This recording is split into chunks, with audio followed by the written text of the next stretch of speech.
పెద్దలు ఆర్ కృష్ణయ్య గారు, ముందూరు కాపు తెలంగాణ రాష్ట్ర అధ్యక్షులు కొండా దేవయ్య గారు, నా సోదరీమణి చిరంజీవి ఆశా కిరణ్, అలాగే నా సోదరుడు గాదే బాలాజీ, వాళ్ళ మిత్ర బృందం, ఈ వంగవీటి మోహన్ రంగా గారి 37వ వర్ధంతి కార్యక్రమానికి విచ్చేసిన ఈ విశాఖ ప్రజలందరికీ కూడా ముందుగా నా హృదయపూర్వక నమస్సుమాలు.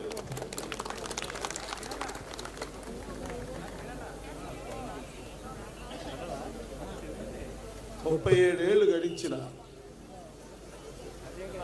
వంగవీటి మోహన్ రంగా గారు మరణించలేదు, మన అందరి గుండెల్లో ఉన్నారని మీరు ఈ రోజున ఇక్కడ విశాఖ సాగర తీరంలో నిరూపించారు. నా సోదరి ఒక 2 నెలల కింద ఈ ఆర్గనైజేషన్లోకి రావటం, మా కుటుంబం అందరికీ కూడా సంపూర్ణ మద్దతు అడగడం, దానిలో భాగంగా నేను తనకి పూర్తి మద్దతు తెలియజేస్తున్నాను.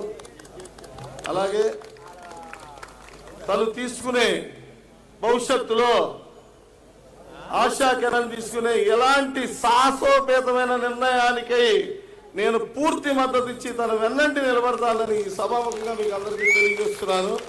దానికి తోడు మీరు నాతో పాటు మీరందరూ కూడా వంగవీటి రాధారంగ అభిమానులు, వంగవీటి అభిమానులందరూ కూడా సోదరికి సహాయ సహకారాలు అందించాలని, అలాగే తమ్ముడు బాలాజీకి తను తీసుకునే ఇలాంటి కార్యక్రమాలు ఎన్నో ముందు మంచి కార్యక్రమాలు చేయాలని బాలాజీ మిత్ర బృందం అందరికి కూడా నేను తెలియజేసుకుంటూ ఈ కార్యక్రమానికి